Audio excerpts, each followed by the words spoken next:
Subscribe करें और bell दबाएं ताकि कोई खबर रह न जाए।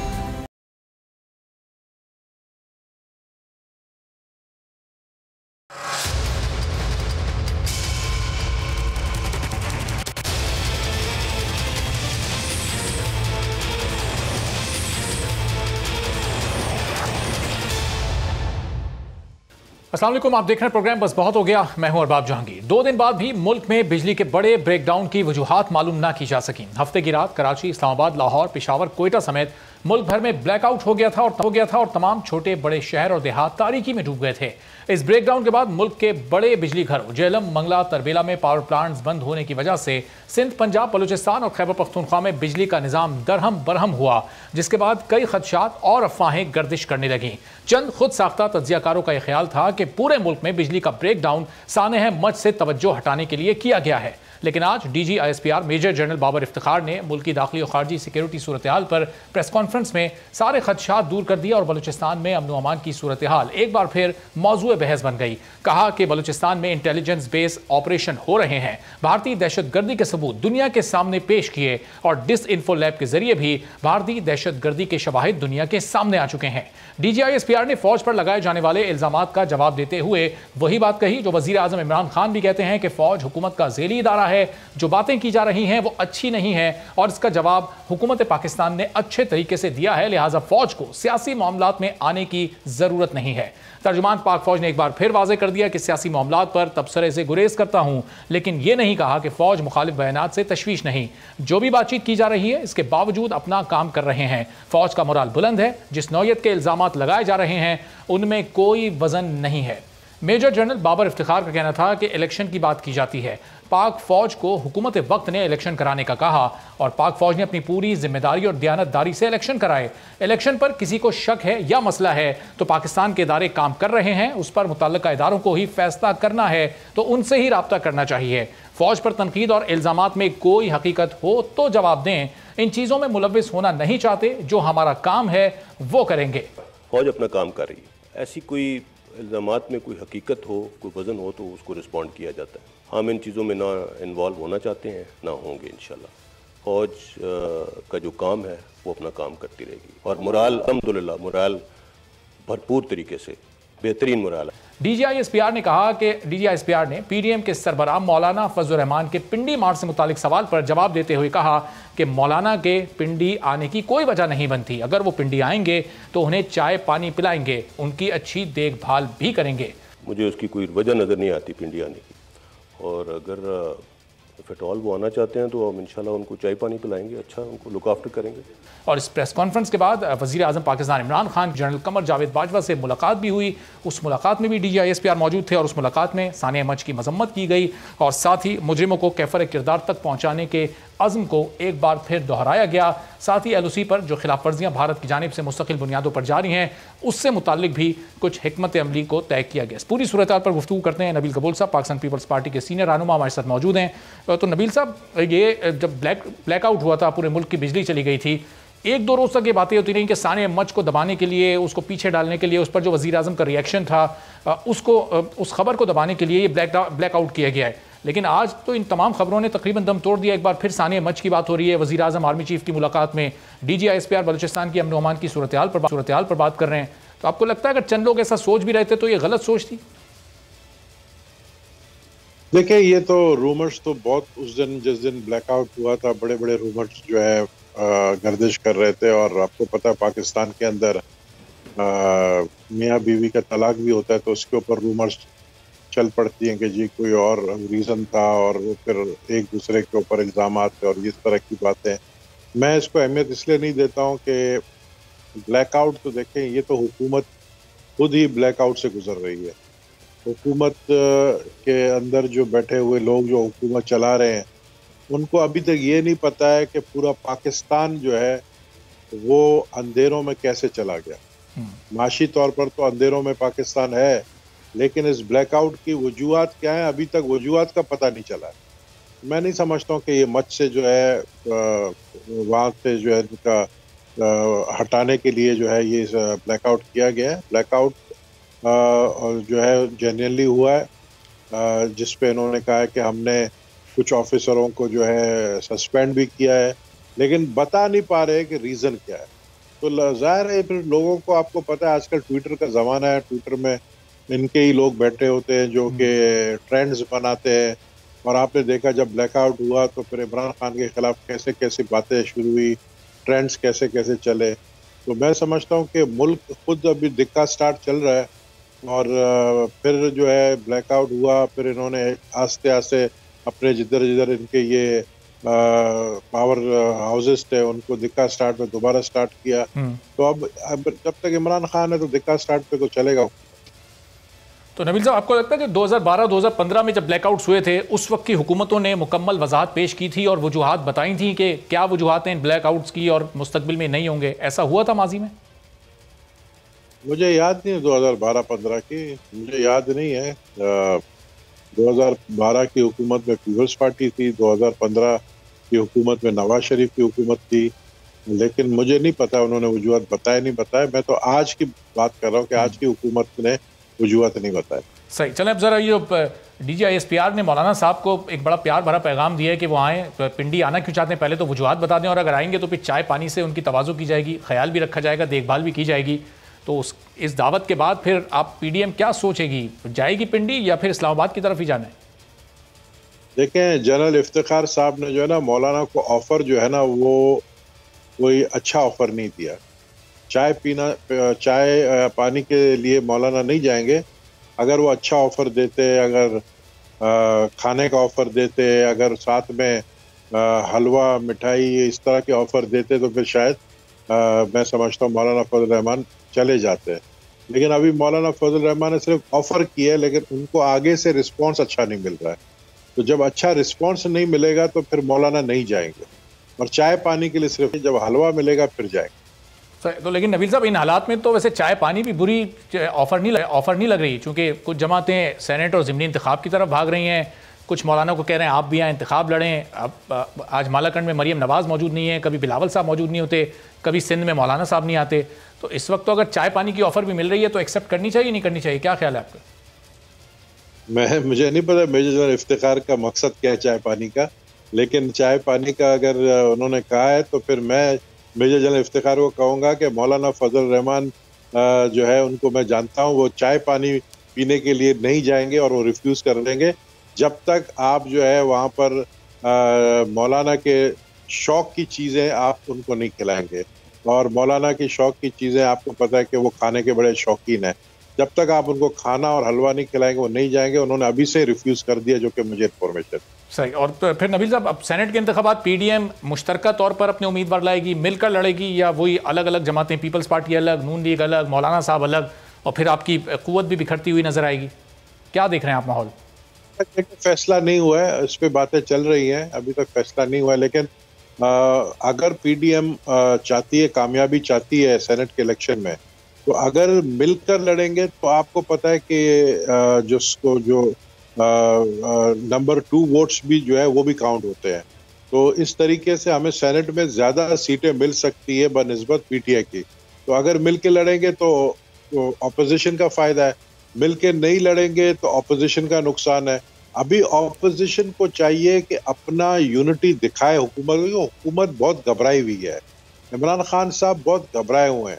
एक शख्स जब मच का इतना बड़ा सान्या हुआ, 6 दिन तक लाश पड़ी रही, मैयतें पड़ी रही, जो शख्स सिक्योरिटी के डर से नहीं जा रहा था और जिसने कहा था कि बहुत बड़ा सान्या हो सकता है क्योंकि मैं इमरान खान की हैसियत से नहीं जा रहा था, प्राइम मिनिस्टर की हैसियत से जा रहा था, तो सान्या हो सकता है। तो सान्या का यही मकसद था कि वो ज़्यादा उनको कोई थ्रेट था। तो जो शख्स, जो फोर्सेज अपने प्राइम मिनिस्टर को सिक्योरिटी नहीं दे सकते, उनको सोचना चाहिए कि वो मुल्क को किस तरीके से सिक्योरिटी देंगे। और फिर जो प्राइम मिनिस्टर जो मुल्क को चला रहा है, अगर वो इन चीज़ों से घबराता है और फिर 6 दिन तक मैयतें पड़ी रही हैं, तो मैं समझता हूँ कि जो बातें मैंने सुनी है अंदरूनी ज़राए से, कि उनको ये कहा गया, आपको पता है ना इमरान खान आजकल बहुत ज़्यादा मजहबी हो गए हैं और खुद रात को चिल्ले भी काटते हैं। और उनको ये कहा गया कि जी जहाँ मैयतें पड़े हो वहाँ नहीं जाना, वहाँ नौसियत होगी आपकी हुकूमत के लिए।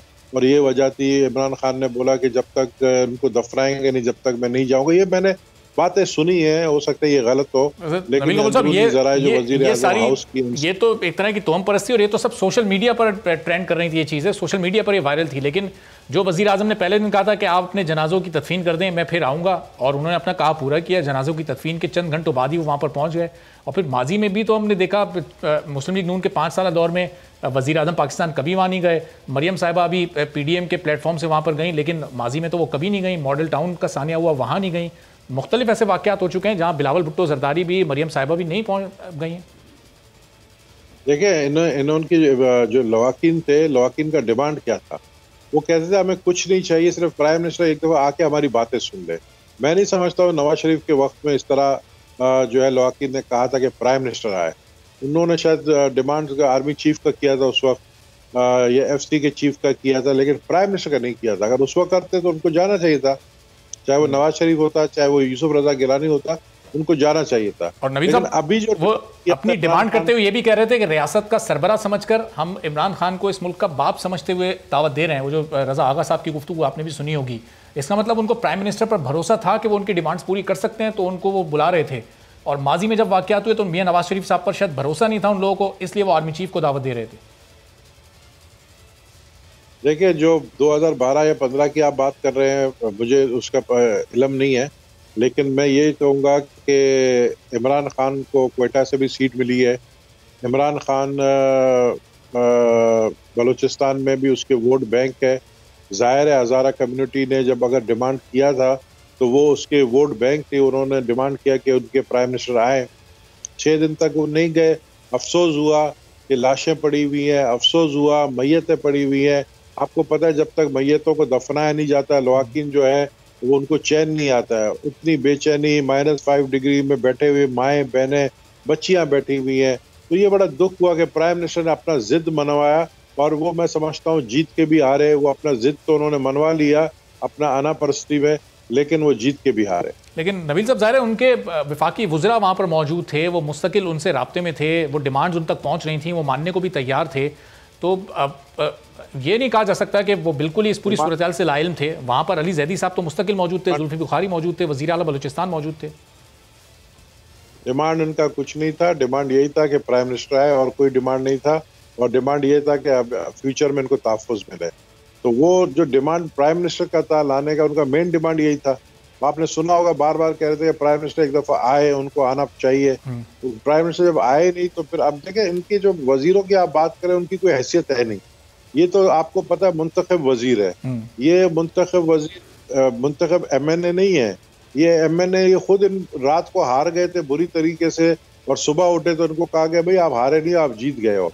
RTS की पैदावार थे ये जो वजीर जिनके आपने नाम लिए, जो UC चेयरमैन का इलेक्शन भी हार कर गया है। तो मैं नहीं समझता हूँ कि इनकी कोई हैसियत है, इसलिए वो कह रहे थे कि प्राइम मिनिस्टर को आना चाहिए। प्राइम मिनिस्टर चले जाते पहला दिन तो इतना बड़ा ये इशू नहीं होता, इतना बड़ा यानी मौका मीडिया में लोगों को नहीं मिलता कि आपको पता है प्राइम मिनिस्टर का, इमरान खान का ग्राफ इतना नीचे गिरा है सानिया के बाद। वो उसको ये तो एहसास था कि इस सानिया के प्राइम मिनिस्टर के जाने से कोई बड़ा सानिया हो सकता है, लेकिन उसको इस सानिया का फिक्र नहीं था कि उसकी पॉपुलरिटी ग्राफ कितनी नीचे गिरी है। तो मैं समझता हूँ कि हमें लाशों की सियासत नहीं करनी चाहिए, ना मैं करना चाह रहा हूँ इस वक्त, लेकिन इमरान खान को पहले जाना चाहिए। मैं आपकी तरफ से आता हूँ वापस। माइजा हमीद साहिबा मुस्लिम लीग नून की सीनियर रहनुमा भी हमें ज्वाइन कर चुकी हैं। मालाकंड की रैली में मरियम साहिबा नहीं गई, रायगंज में वो मौजूद हैं, पार्टी के कुछ अहम इजलास भी शायद वहाँ चल रहे हैं आगे आने वाले इंतखाबात की तैयारी के सिलसिले में। तो अब पार्टी का इंतखाबात और क्या PDM की तहरीक से ज़्यादा इंपॉर्टेंट हो गया? PDM की तहरीक में मरियम साहिबा आज के इवेंट में नहीं उन्होंने शिरकत की है, वजूहात क्या हैं?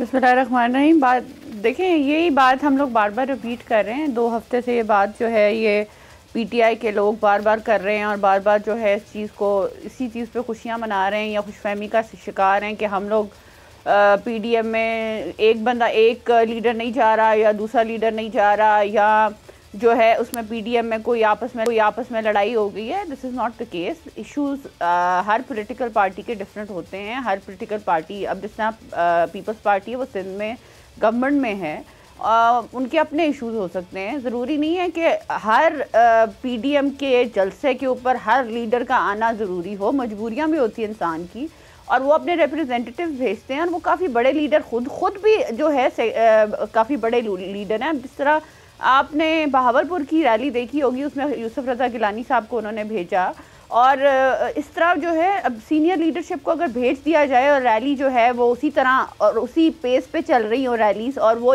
उतना ही क्राउड इकट्ठा हो रहा हो और उतनी पार्टी की रिप्रेजेंटेशन हो, तो मेरा नहीं ख्याल कि इस चीज़ के ऊपर क्या सराहियाँ जो हैं करनी इंपॉर्टेंट है। व्हाट इज़ इम्पॉर्टेंट इज़ कि पीडीएम का प्लेटफॉर्म एक ऐसा प्लेटफॉर्म आवाम को मिल गया है जिसपे वो जिसके लोग आते हैं और आके ये सुनना चाहते हैं कि आवाम के साथ किस तरह बदतरीन सलूक किया जा रहा है, महंगाई के तौर पे और बेरोज़गारी के तौर पे, और अब जो एलएनजी गैस का इशू आ रहा है, और अब जो चीनी का इशू आ रहा है, प्राइस कंट्रोल इनसे हो नहीं रही, दवाइयाँ जो हैं इतनी महंगी हैं।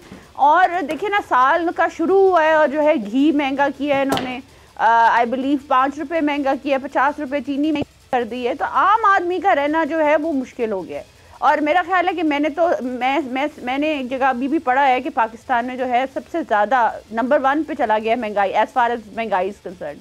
तो आम आदमी की जो आवाज़ है उठाई जा रही है पीडीएम के थ्रू, ये इंपॉर्टेंट चीज़ है और ये जो है वो चल रही है।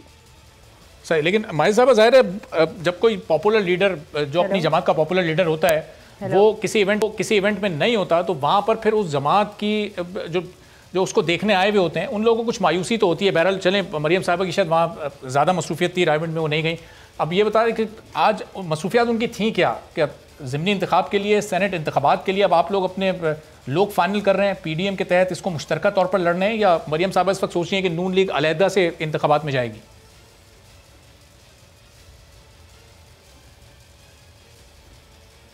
देखिए, जो पीडीएम ने डिसाइड किया है वही है कि आपको पता ही है जो उन्होंने कहा है मरियम साहिबा ने, तो ये कैंडिडेट्स जो फील्ड किए जा रहे हैं ये मुशावरत से किए जाएंगे, और मेरा ख्याल है कि ये अच्छा फ़ैसला है, एंड आई थिंक खुशाइन फ़ैसला है। और एक डेमोक्रेटिक पार्टीज़ जो हैं, डेमोक्रेटिक पार्टीज़ जो 10 पार्टीज़ हैं, ये एक डेमोक्रेटिकली जो है जमहूरियत को मद्देनज़र रखते हुए एक जमहूरी तरीके से फ़ैसले कर रही हैं।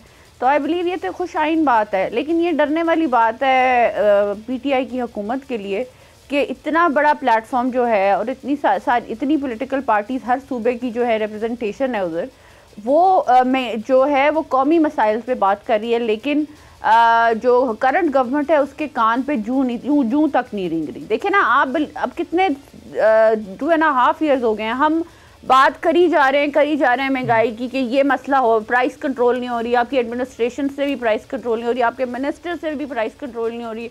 आप क्या कर रहे हैं, आप अपने तर्जुमानों को या मिनिस्टर्स को भेज देते हैं प्रेस कॉन्फ्रेंस करने के लिए। आप किस चीज़ की प्रेस कॉन्फ्रेंस कर रहे हैं? अब देखिए ना, अब इलेक्ट्रिक ये जो साहब, इसका मतलब ये हुकूमत आपकी बात नहीं सुन रही, जो है इनकी नाअहली की वजह से हुकूमत बात नहीं सुन रही। इसका मतलब आप लोग पीडीएम की तहरीक हुकूमत पर प्रेशर बनाने में कामयाब नहीं हो रही। अगर वो इस्तीफे वाला ऑप्शन आप लोग अब तक अप्लाई कर चुके होते तो शायद हुकूमत पर कुछ प्रेशर बन चुका होता। अब आप लोग सेनेट और ज़िमनी इंतखाब लड़ने जा रहे हैं तो हुकूमत को भी रिलीफ हो गया कि अगले 1.5-2 माह तो उसका कुछ नहीं होने वाला, इस दौरान वो अपने आप को मजबूत करने की कोशिश करेंगे।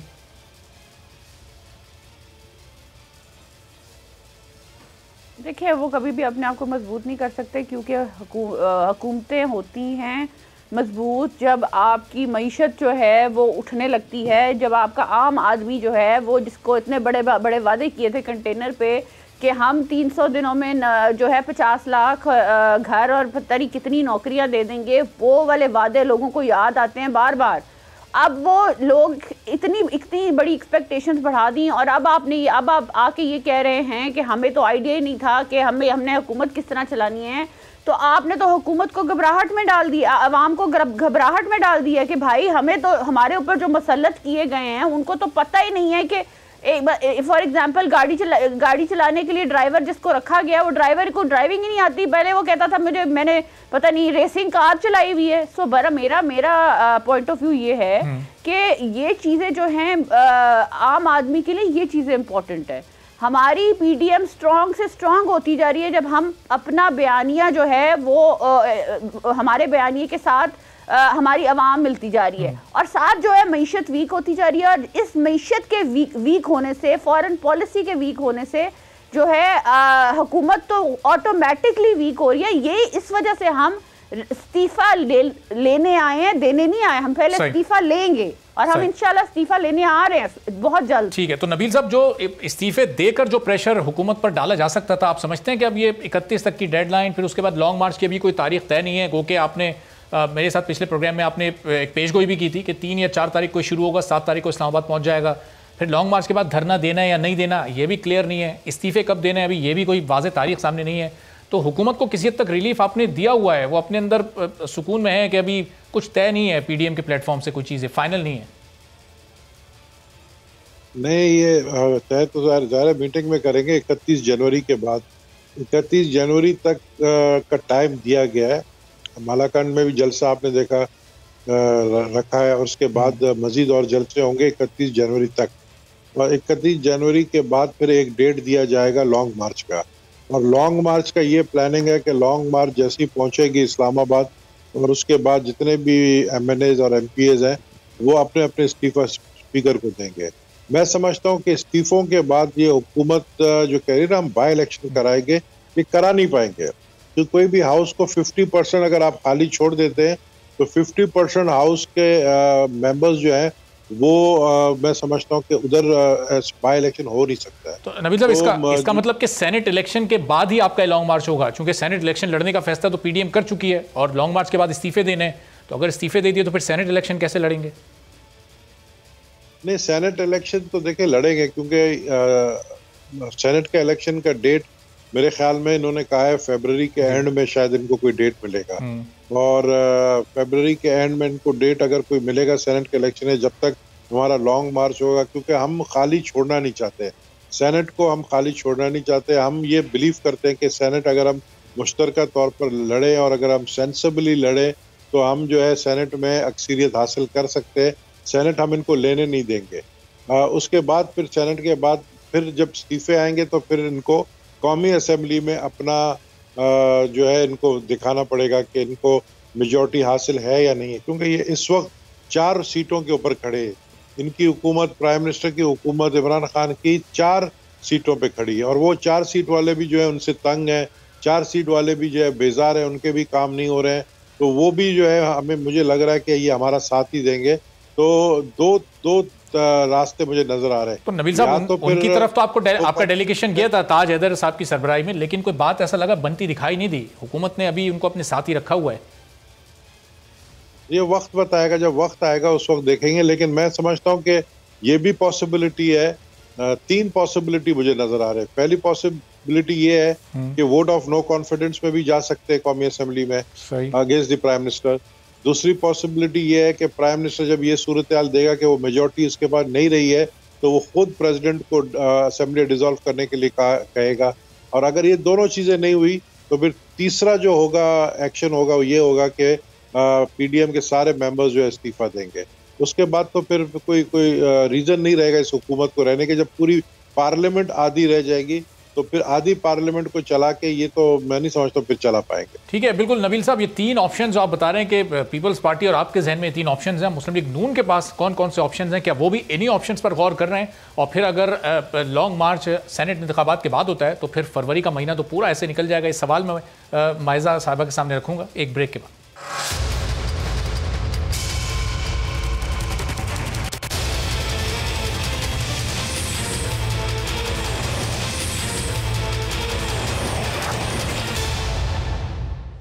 प्रोग्राम में एक बार फिर आपको खुशामदीद कहते हैं। पीपल्स पार्टी के सीनियर रहनुमा नबील गबूल साहब हमारे साथ मौजूद हैं, माइजा हमीद साहब नून लीग से मौजूद हैं। तो माइजा साहब, ब्रेक से पहले मैं आपके सामने सवाल रखना चाह रहा था कि जिस तरह नबील गबूल साहब ने 3 ऑप्शंस बताए, मुस्लिम लीग नून भी इन्हीं 3 ऑप्शंस पर सोच रही है और फिर सेनेट इंतखाबात तक। फिर इसका मतलब कि लॉन्ग मार्च तो नहीं हो पाएगा, क्योंकि लॉन्ग मार्च के बाद तो आपके तमाम मेंबरान को इस्तीफे देने हैं जो आपकी क़यादत के पास जमा भी हैं। उसके बाद फिर सेनेट इंतखाबात हो जाते हैं, फिर उसके बाद ही लॉन्ग मार्च करेंगे। पूरा फरवरी भी इसमें निकल जाएगा।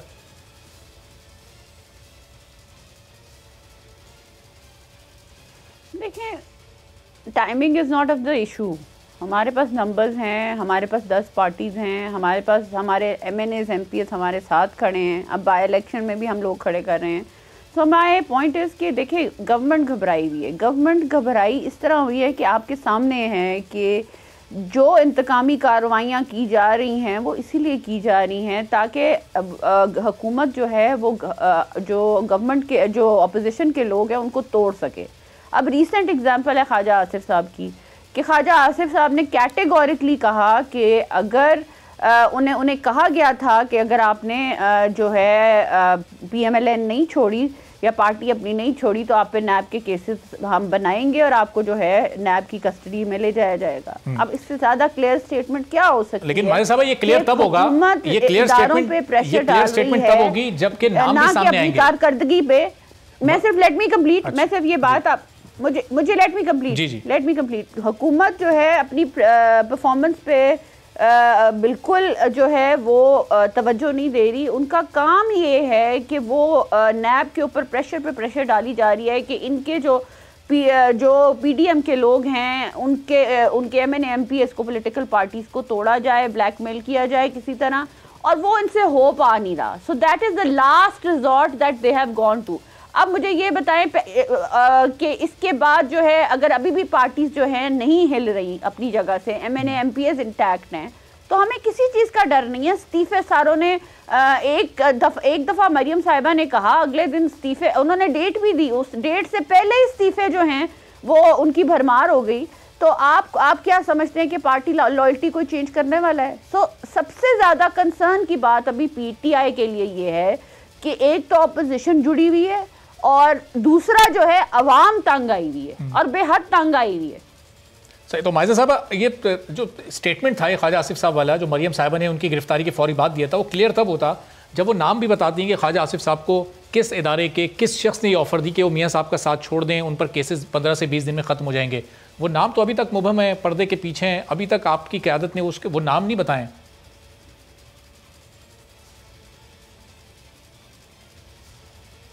देखें, वक्त आने पे हम हर चीज़ बताएंगे और वक्त आने पे हम हर काम करेंगे जो हमने PDM के प्लेटफॉर्म पे वादा किया है अपनी आवाम के साथ। मियां मोहम्मद नवाज शरीफ साहब ने पहले 5 साल जो वादे किए थे, जो हमारा मैनिफेस्टो था, उसके मुताबिक हमने काम किए ना। हमने लोड शेडिंग का ये हाल देखा कि जो पूरे मुल्क में ब्लैकआउट देखा और पूरे मुल्क की सिक्योरिटी को जो है इन्होंने रिस्क पे डाला, क्योंकि इनसे इंसुलेटर साफ़ नहीं हुए। इनसे हमारा N1 का एक प्रोजेक्ट स्टार्ट किया गया था मियां मोहम्मद नवाज शरीफ से, वो इन्होंने डिसकंटिन्यू कर दिया। आप मुझे मोटरवे को भी ये लोग मेंटेन नहीं कर रहे। सो ये एक इंतकामी कार्रवाई हुई ना कि आपके गवर्नमेंट के ऑनगोइंग प्रोजेक्ट्स हैं उनको ख़त्म कर रहे हैं। अब लाहौर में जो गंदगी है फैली हुई, उसकी तस्वीरें जो हैं पोस्ट की जा रही हैं ट्विटर पे, और हर एक बंदा लगा रहा है कि लाहौर तो ऐसा था नहीं शहबाज शरीफ के टाइम पे। तो जो आप प्रोजेक्ट ऑनगोइंग प्रोजेक्ट्स हैं उनको ख़त्म कर रहे हैं, इसलिए क्योंकि आपको नफरत है PMLN से और आवाम को सफ़र करा रहे हैं। अब आप मुझे बताएं कि इसमें क्या सलूशन क्या है? अब आप जो है इसमें और आपकी रैली सामने आ रही है। तो मेरा पॉइंट ऑफ व्यू ये है कि मैं आपको बारहा यही कहूँगी और रिपीटेडली ये कहूँगी कि अगर हुकूमत अपनी तवज्जो अपनी गवर्नेंस पे, अपनी परफॉर्मेंस पे लगाती, उनकी टीम अच्छी होती, इनकी लोटों की टीम ना होती, इनके तर्जुमान जो हैं वो कराए के जो लोगों पे इल्ज़ाम ना लगाते और अपना काम करते, तो शायद जो है ये हुकूमत बेहतर तरीके से चल सकती। चले, पंजाब हुकूमत आवाम को इस की कारकर्दगी पर जो सवालात आपने उठाए फेस नहीं करने देंगे। जी माजिद साहब कोशिश करेंगे कि पंजाब हुकूमत का मौक़िफ़ भी इस पर जाने, जो सवालात आपने लाहौर और खासतौर पर पंजाब की गवर्नेंस के बारे में उठाए। नबील साहब, ये जिस तरह ख्वाजा आसिफ साहब को बकौल मरियम साहिबा के ये ऑफ़र की गई थी कि वो मियाँ साहब का साथ छोड़ दें, 15-20 दिन में उनके केसेस ख़त्म हो जाएंगे, क्या पीपल्स पार्टी में भी किसी इदारे की जानिब से ऐसी कोई ऑफ़र की गई है किसी रहनुमा को? नहीं, पीपल्स पार्टी वालों को इसलिए ऑफर नहीं दी गई कि पीपल्स पार्टी वालों को सबको जो है ना वो अंदर डालकर और उनको 3-3, 4-4, 5-5 साल जेल में डालकर अब वो बाहर निकल आए हैं बेल पर। तो पीपल्स पार्टी में ऐसा कोई है नहीं जिसको जो है डराया जाए। लेकिन 1-2 का मैंने सुना है कि उनको कहा गया है कि डिस्क्वालीफाई कर देंगे आपको और आपके जो है जो आपके ऊपर नैब के इंक्वायरी शुरू कर देंगे। 1-2 को मैंने सुना है, लेकिन ये कि पीपल्स पार्टी का उनको पता है बाय डिफ़ॉल्ट पीपल्स पार्टी जो है उनके सारे वर्कर्स जो है वो हमेशा जेल, कोड़े और केसेस का सामना करते रहे, तो वो घबराते नहीं हैं। तो इसलिए उन लोगों को ज़्यादा धमकियाँ ये दे रहे हैं जो कभी जेल की सलाखों के पीछे नहीं है। सलीम मांडीवाला साहब तो बड़े घबराए हुए दिखाई दे रहे थे, 2-3 रोज वो सेनेट में बड़ा गुस्से का इजहार नैब पर करते रहे। आप कह रहे हैं पीपल्स पार्टी वाले घबराते नहीं, वो तो बड़े गुस्से में थे नैब के खिलाफ। वो घबराहट कहते हैं, उसने चैलेंज किया है। घबराने वाला चुप हो जाता है, घबराने वाला मीडिया में नहीं आता है, घबराने वाला बोलता नहीं है। जो ज्यादा मीडिया में आता है उसको फिर धमकियां मिलती हैं। इन 2.5 सालों में रिकवरी तो पिछले दौर से 4 गुना से भी ज्यादा हुई है। पिछले 10 साल में जो रिकवरीज हुई थी उससे 4 गुना इन 2.5 सालों में हो गई। तो ये इस कारकर्दगी पर भी नजर रखी जाए नैब की। कितना रिकवरी हुआ बताओ मुझे? 398 अरब रुपए नैब दावा कर रहा है। वजीर आजम ने ट्वीट किया कि रिकवर किए हैं सिर्फ 2.5 सालों में। तो 398 अरब में से ये कम से कम कुछ पुल बना लेते, कुछ रोड बना लेते, कुछ मुल्क के ऊपर खर्च कर लेते, कुछ सब्सिडी देते फार्मर्स को, चीनी का रेट कम कर देते, महंगाई कम कर देते। पैसे कहाँ चलेगा? हम तो यही अब देखे, चोर डाकू से पैसे लेकर दूसरे डाकू ने अपने पास रख लिया, यानी डाकू ने डाकू से चोरी कर ली, डकैती कर ली। तो वो किधर पैसे हैं? उनको पता ही नहीं है पैसों का। पैसे खजाने में पड़े हुए हैं, किधर पड़े हैं, खर्च क्यों नहीं करते फिर आप उन पैसों? आप कहते हैं हमारे पास इतने पैसे नहीं है कि हम एक पुल बना सके। आप कहते हैं कि कराची के लिए हमारे पास 1100 अरब का आप ऐलान करके गए, अभी आप कहते हैं पैसे ही नहीं, हम कहाँ से 1100 अरब देंगे? तो फिर आप खर्च करें ना इनके ऊपर। और मैं समझता हूँ इतनी ज्यादा मैसिव करप्शन अगर आप कहते हैं हुई है तो ये तो बहुत कम, छोटा सा अमाउंट आपने बताया, 400 अरब से कम का अमाउंट बनाया। आपके मुताबिक 10,000 अरब का करप्शन हुआ है पिछले 10 साल में। तो किधर गए पैसे? आपने तो उन लोगों को भी छोड़ा जिनके महलें बन गई हैं। आपने उन लोगों को भी जो है 2-3 साल अंदर रख के बाद में आप लोग प्री बार्गेन जो करते, आप लोगों ने वो करके बार्गेनिंग करके उनको छोड़ दिया जिनकी महलें बनी हुई हैं। तो अगर एहतसाब हो तो फिर सबका हो, अक्रॉस द बोर्ड हो, सिर्फ सियासतदान का ना हो। अच्छा माजिद साहब, अभी ख्वाजा आसिफ साहब को तो अभी रिसेंटली गिरफ्तार किया गया। इससे पहले शाहिद खाकान साहब, एहसन इकबाल साहब, राना सना साहब, ख्वाजा साद रफीक साहब, ये सब भी जेलों में रहकर आ चुके हैं। मुख्तलिफ इन पर केसेस भी चल रहे हैं। इनमें से तो किसी को कभी किसी इदारे ने ऑफर नहीं की। फिर ख्वाजा आसिफ साहब को क्यों ऑफर की गई? और अगर एक शख्स को ऑफर करके उसको साइडलाइन कर भी दिया जाए तो उससे आपकी तहरीक पर या आपकी जमात पर क्या असर पड़ सकता है, जब इतने सीनियर लीडर्स अभी भी मौजूद हैं पार्टी में?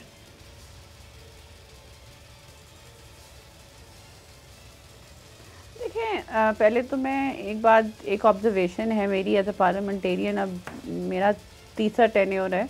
देखिए, जो सलीम मांडीवाला ने किया है, आई थिंक ये एक बहुत ही खुश आइन बात है कि पार्लियामेंट के ये सारे जो इदारे हैं ये ताबे हैं। सो जो उन्होंने आके टीवी पे कहा कि क्वेश्चंस उठाने चाहिए नैब पे कि नैब की कारकर्दगी क्या है, नैब के अफसरान की क्या उनकी अपनी जो है वो क्या क्वालिफ़िकेशन है। तो ये सारी जो चीज़ें हैं ये अगर क्वेश्चन की गई हैं तो आई थिंक ये बड़ी खुश आइन बात है कि पार्लियामेंट एक सुप्रीम अदारा है और उसके ताबे है ये सारे इदारे, ना कि ये इदारा जो है पार्लियामेंट के मेंबर्स को जो है पर्टिकुलरली सबसे ज़्यादा ब्लैकमेल करे या सबसे ज़्यादा जो है तंग करे या सबसे ज़्यादा पॉलिटिकली विक्टिमाइज करे। सो आई थिंक कि ये बड़ी अच्छी बात है और ये होनी चाहिए कि हर इदारे पे सवाल उठाना चाहिए और हर इदारे का ऑडिट भी होना चाहिए। ये नहीं है कि वो जो है बस लोगों को ब्लैकमेल करता रहे और ना कोई उनसे सवाल पूछे और वो जो मर्जी करते रहें, ये नहीं पॉसिबल। तो ये चीज़ जो है बड़ी खुशाइन है। दूसरा आपने कहा ख्वाजा आसिफ का, राना सनाउल्लाह का, बात यह है कि देखिए मैंने तो बड़ी एक और खुशाइन बात बहुत देखी है कि पहले तो जो है प्रेशर डाले जाते थे डिक्टेटर्स की तरफ से शायद, तो उस वक्त जो है MNA MPs जो हैं वो टूट जाते थे पार्टी से, पार्टीज बिखर जाती थी। लेकिन अब हमने देखा है कि नैब का प्रेशर जितना मर्जी आ जाए, और जिस तरह राना सनाउल्लाह को इतने घनौने केस में, गलत जो केस में डाला गया और नैब वो एंटी नारकोटिक्स के केस में डाला गया, फिर आपने ख्वाजा साद रफ़ीक को इतनी देर रखा, शहबाज साहब अभी भी हैं, हमजा साहब पहले 2 साल से ही हैं। तो ये सारे लोग जो हैं जब नैब से बाहर आते हैं तो वो और जो हैं वो उनके इरादे मजबूत हो जाते हैं कि उन्होंने अपनी पॉलिटिकल पार्टी के साथ भी रहना है और उन्होंने अपनी पॉलिटिकल पार्टी को मजबूत भी करना है और अपने साथ दीगर कॉलीग्स को भी मजबूत करना है और एक स्ट्रॉन्ग पार्टी बनके जो है आगे PDM में जो है जो तब्दील होती जा रही है। सो ये एक रिएक्शन पैदा हो रहा है सारे MNA MPs में। आप ये देखें कि मरियम नवाज साहिबा ने जिस तरह हमारी पार्टी को लीड किया है in absence of opposition leader, आप देख रहे होंगे कि सारी पार्टी मुत्तहिद है और सारी पार्टी आपको उनके साथ जो है लाइन में खड़ी हुई, एक लाइन में, एक सफ में खड़ी नजर आती है। तो मैं ये समझती हूँ कि हुकूमत के लिए बहुत बड़े चैलेंजेस हैं। एक तो ऑपोजिशन जो है वो टस से मस नहीं हो रही, दूसरा जो है इनकी मिस गवर्नेंस, तीसरा जो है इनकी जो इनके माफियाज हैं, आटा माफिया है, चीनी माफिया है, सारे माफिया इन पे ये काबू नहीं पा रहे, ये इनकी ATMs हैं।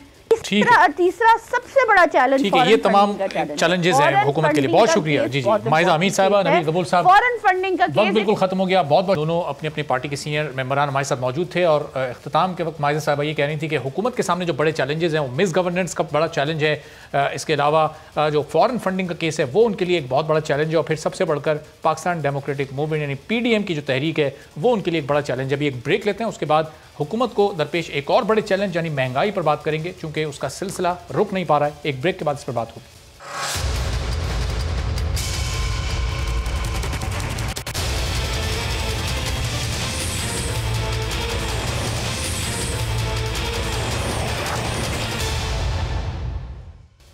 प्रोग्राम में एक बार फिर आपको खुशामदीद कहते हैं। और वज़ीर आज़म और हुकूमत के मुताबिक मुल्क की मईशत मुस्तहकम होती जा रही है, माशी अशारिये दुरुस्त सिमत में जा रहे हैं, एक्सपोर्ट्स बढ़ रही हैं, करंट अकाउंट सरप्लस है, रेमिटेंसेस भी बुलंदी की तरफ जा रही हैं। जब सब कुछ इतना अच्छा और बेहतरीन है तो गरीब की जिंदगी से अजियत और मुश्किल कम क्यों नहीं हो रही? हुकूमत महंगाई पर काबू पाने में कामयाब क्यों नहीं हो रही? क्या हुकूमत की नीयत नहीं है, या महंगाई पर काबू पाना हुकूमत के बस में नहीं है, या फिर हुकूमत इसकी अहलियत ही नहीं रखती? हर तकरीर में महंगाई पर काबू पाने के ऐलानात, हर काबीना इजलास में महंगाई पर काबू पाने के लिए नोटिस लिया जाता है, वुज़रा को महंगाई खत्म करने का टास्क दिया जाता है, उसकी डेडलाइन भी रखी जाती है, लेकिन इसके बाद खत्म होती है तो सिर्फ डेडलाइन, महंगाई नहीं। जब हुकूमती मशीनरी नाकाम हो जाती है तो फिर महंगाई पर काबू पाने के लिए टाइगर फोर्स को जिम्मेदारी दी जाती है, और उसके बाद गायब होती है तो सिर्फ टाइगर फोर्स, महंगाई नहीं। हर गुजरता दिन महंगाई में इजाफे की अजियतनाक खबर लेकर आता है। और आज ही की अगर बात कर लें तो यूटिलिटी स्टोर्स पर मुख्तलिफ ब्रांड्स के घी और कुकिंग ऑयल की कीमतें अच्छी खासी बढ़ा दी गई हैं। घी की कीमत में 22 रुपये फ़ी किलो इजाफा किया गया और कुकिंग ऑयल 27 रुपये फ़ी किलो तक महंगा कर दिया गया, और हाथ के हाथ इसका नोटिफिकेशन भी जारी कर दिया गया ताकि इजाफी मुनाफा कमाने में कोई ज़रा सी भी देर न कर दे। अब जिसके पास पुराना स्टॉक होगा वो हज़ारों लाखों कमाएगा, और बड़ी फैक्ट्रियों वाले बड़े कारोबारी हजरात तो शायद करोड़ों कमाएंगे, और ये सब गरीब आवाम की जेब से जाएंगे। याद रहे कि पिछले साल भी इन्हीं दिनों में इससे कहीं ज़्यादा इजाफा किया गया था, और इस साल के अख्तिताम तक उस इजाफे को वापस लाने के वादे और दावे किए गए थे। वो वादे और दावे तो शायद हुकूमत को याद ना हो, लेकिन बाकायदगी से कीमतों में इजाफा करना ज़रूर याद रहता। ये पूरी सूरत हाल, इस पूरी सूरत हाल पर बात करने के लिए मुजम्मिल असलम साहब, माहिर मौशियात, हमारे साथ मौजूद हैं। मुजम्मिल साहब, वज़ीर आज़म ट्वीट करते हैं कि इकॉनमी की सूरत हाल बड़ी बेहतर हो रही है, तमाम मुआशी अशारिये बड़े दुरुस्त सिमत में जा रहे हैं, लेकिन फिर ये महंगाई क्यों बढ़ती जा रही है? कुकिंग ऑयल में की कीमत में आज 22 से 27 रुपये का इजाफा हो गया है। अब इसका बोझ गरीब आवाम पर पड़ेगा।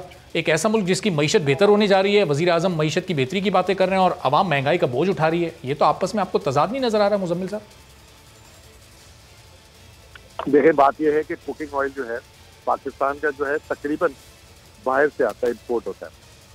दो चीज़ें हालिया दिनों में हुई है।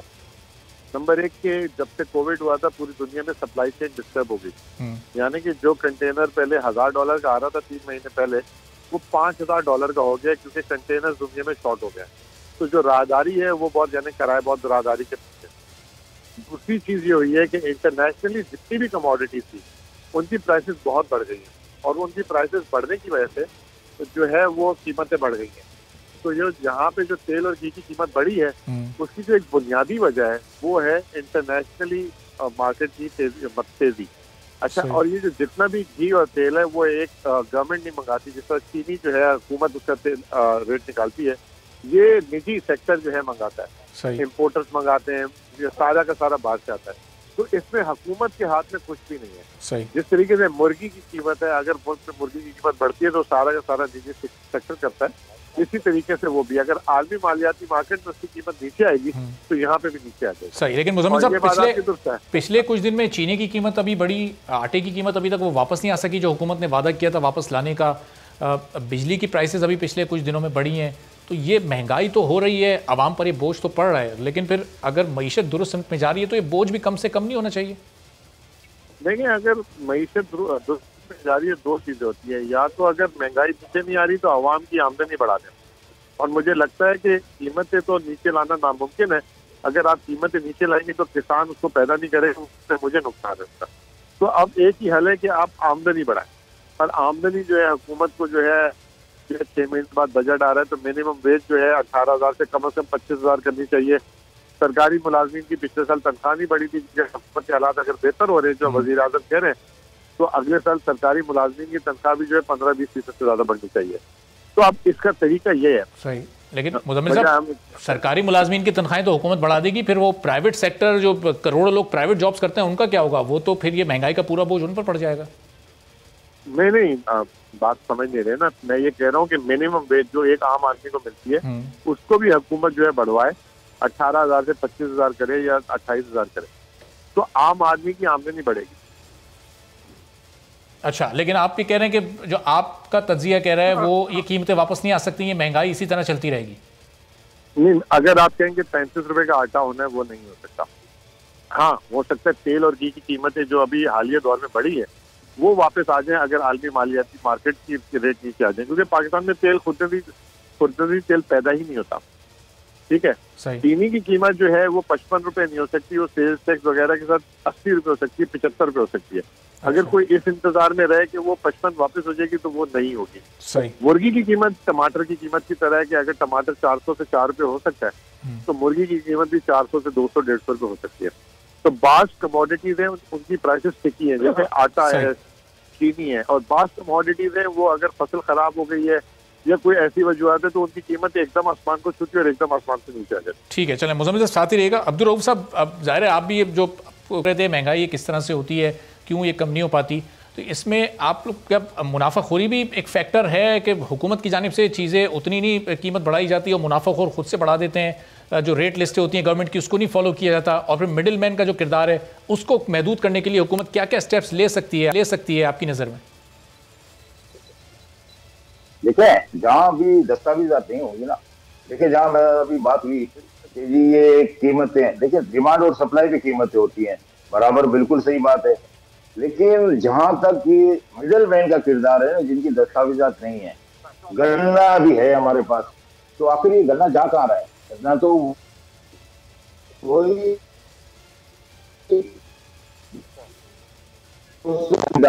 या मिडिल मैन खुद खरीद देता है, गरीब किसान का इसमें कोई फायदा नहीं, क्योंकि गरीब तो कर्ज में होता है। सेकेंडली, जो मैंने आपको बताया कि अभी रिकवरी करने की 12% के करीब है, और इसके हिसाब से ये चीनी 72 रुपए पड़ती है और सिंध में 76 रुपए, क्योंकि यहाँ 340 रुपए करना है। और सेकेंडली, जो आपने आटे की बात की, गंदम की, तो हमारे पास शॉर्टफॉल था अगले साल का। माशाल्लाह जो पाकिस्तान के लोकल इंपोर्टरों ने जो गंदम मंगाई, उन्होंने एक दाना स्टॉक नहीं किया।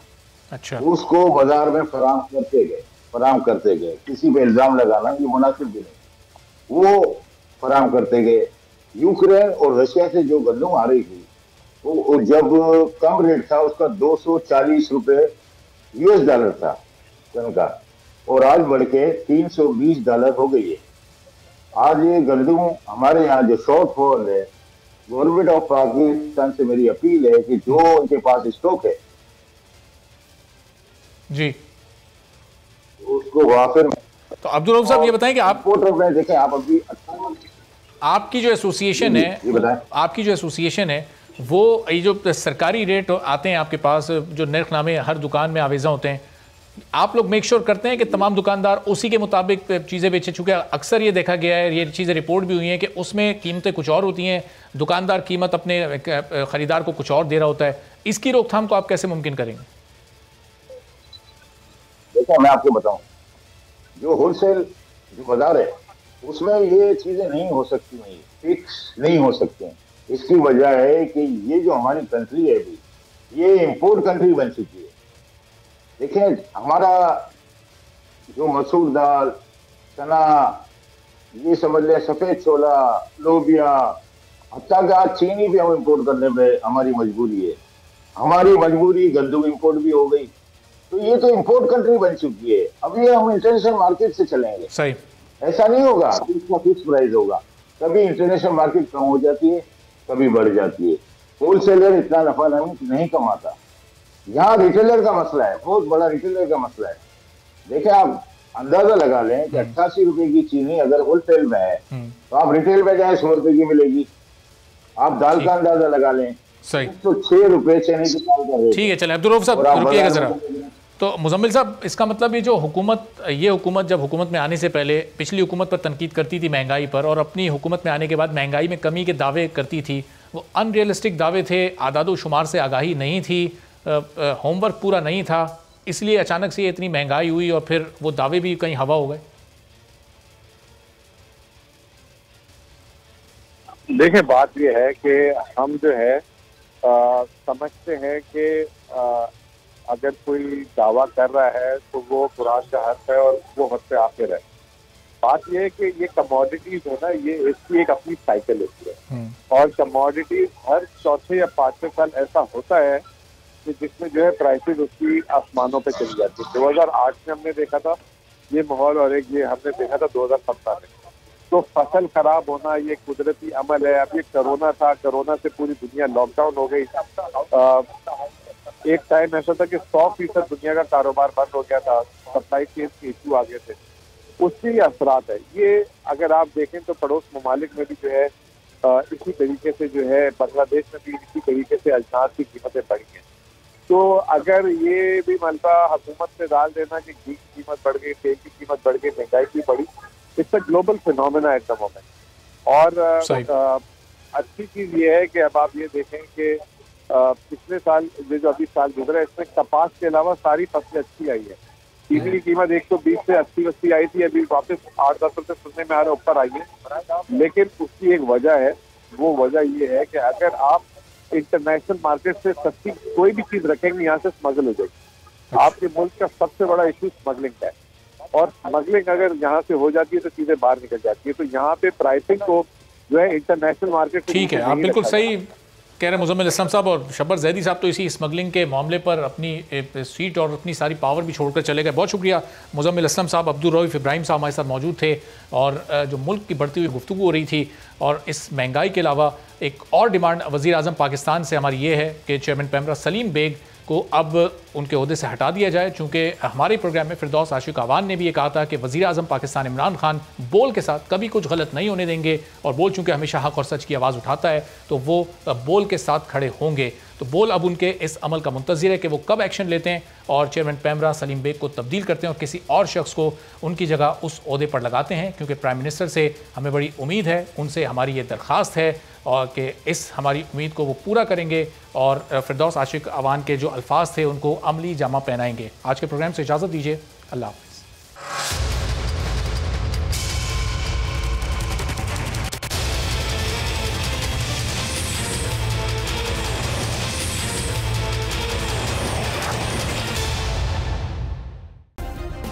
सब्सक्राइब करें और बेल दबाएं ताकि कोई खबर रह न जाए।